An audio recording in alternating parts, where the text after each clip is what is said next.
Bonjour frères et sœurs, bienvenue dans les efforts de mieux comprendre la Bible ensemble. Et aujourd'hui, on va discuter du sujet de l'interprétation. Comment que nous comprenons les Écritures, surtout quand on parle de la loi. Ben, vous avez comme moi, j'ai souvent déjà mentionné, une des règles numéro 1, c'est le contexte. Le contexte principal, le contexte plus large, à qui est-ce que ça s'adresse. Mais le problème, c'est lorsque tu arrives dans le Nouveau Testament, tu vois que bien souvent des hommes comme Paul et d'autres ne semblent pas suivre cette règle-là toujours. Je vous donne un exemple. Dans 1 Corinthiens 9, Paul parle du bœuf qui devrait avoir le museau bloqué pendant qu'il travaille. De bon, empêchez pas de manger pendant qu'il travaille. Et Paul dit ça, ça veut dire qu'on devrait être pourvoir pour les pasteurs. Mais quand tu lis cette partie-là de la loi, dans son contexte, ça n'ajustera pas les animaux. Mais Paul n'est pas en train de donner une liberté d'être allégorique tout le temps. Il ne faut pas oublier, Paul, Jacques, Pierre, ils ont l'inspiration du Saint-Esprit en train de leur montrer des choses à eux. Et de dire, oui, mais moi aussi j'ai l'Esprit, mais l'Esprit vient nous illuminer, comparé à inspirer. L'Esprit vient nous aider à comprendre ce qui est déjà révélé et pas nous donner de nouvelles révélations, parce que le canon est complet. La Bible est complétée. Dieu nous a donné l'Ancien, puis ensuite nous a donné de comprendre l'Ancien par l'aide du Nouveau, mais ensuite il a dit c'est fini. C'est fini là. Et donc l'Esprit vient et nous aide à comprendre qu'est-ce qu'il nous a donné dans son état complet.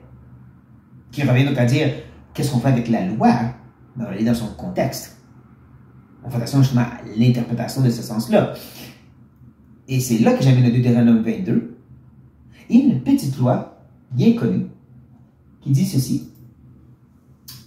Une femme ne portera point un habillement d'homme, et un homme ne mettra pas des vêtements de femme, car quiconque fait ces choses est en abomination à l'Éternel, ton Dieu. Ce verset, cette partie de la loi, je l'ai entendu pris et utilisé n'importe comment, un grand spectrum du monde chrétien. Dans le milieu plus conservateur où est-ce que j'habite, d'où est-ce que je viens, bien souvent ce verset est utilisé pour dire les femmes ne devraient pas porter de pantalons. Les pantalons, c'est un linge d'homme. Maintenant, on est dans la révolution et tout, mais hey, ça c'est un linge d'homme, les femmes devraient être en robe. Vous trouvez ça ridicule, exagéré, mais ils aiment utiliser ce verset pour prouver que la femme devrait être différente vraiment que l'homme. Donc, vont encore plus loin, puis vont dire, ceci démontre à quel point que Dieu a une abomination, tout ce qui est transgenre, traversi. Moi, je dirais, faites attention, parce que Dieu parle d'abomination aussi avec les crustacés, puis les fruits de mer. Il faut faire attention à comment que le mot abomination est utilisé dans l'Ancien Testament. Mais il ne faut pas non plus avoir la tendance de dire, oui, mais c'est la loi de toute façon, on s'en fout, on ne parle pas dessus. Non. Non, il faut quand même comprendre la loi dans un contexte.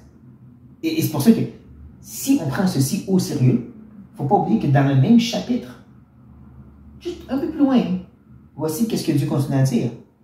Tu ne porteras point un vêtement tissé de diverses espèces de fils, de laine et de lin réunis ensemble. En deux mots, du linge fait de différents tissus. Mais de nos jours, presque tout le linge est fait de différents tissus. Est-ce qu'on prend ceci au sérieux aussi? Non, la plupart des gens passent par-dessus. Même si c'est juste quelques versets plus loin. Encore plus sur celui-ci. Tu mettras des franges aux quatre coins des vêtements dont tu te couvriras. Et sauf si vous êtes un juif de nos jours, ça c'est sûr qu'un chrétien ne va pas mettre ça en pratique. Mais qu'est-ce qu'on fait? Est-ce qu'on peut sauter par-dessus ces deux parties-là de la loi dans le même contexte et dire l'autre d'avant, ceux-là, ça s'applique à 100%? Non, on n'a pas le droit de faire ça. Le contexte nous empêche de faire ça. Et comme j'ai dit, de juste répondre, on n'est plus sous la loi, n'est pas satisfaisant. Parce que tout ce que Dieu a exprimé dans l'Ancien, il y a un sens où qu'on peut et on devrait se l'appliquer dans notre vie. Comment? C'est là qu'on revient aux écrits de Paul, de Pierre, de Jacques, de Jean, de l'auteur anonyme aux Hébreux. Sous l'inspiration, il vient nous expliquer comment on comprend l'Ancien Testament. Comment on applique certaines de ces lois et de ces règles. Si tu veux savoir comment justement appliquer la loi dans ta vie, qui n'est pas une mauvaise chose, c'est juste, va voir dans les Épîtres. On va voir comment que le Saint-Esprit a guidé ces hommes à nous l'expliquer pour nous, les croyants de la Nouvelle Alliance. On ne rejette pas tout. On va voir comment Dieu veut nous enseigner ceci. Ça, c'est ce qu'on va chercher à faire. Donc, est-ce que j'ai une réponse pour cette fameux passage sur la femme qui ne peut pas s'habiller comme un homme, et ainsi de suite? Non.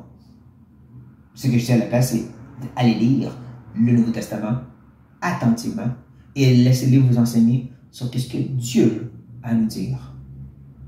Sur ça, je sais que ce n'est pas une réponse satisfaisante, mais au moins c'est un encouragement à revenir aux Écritures, qui est mon projet numéro 1.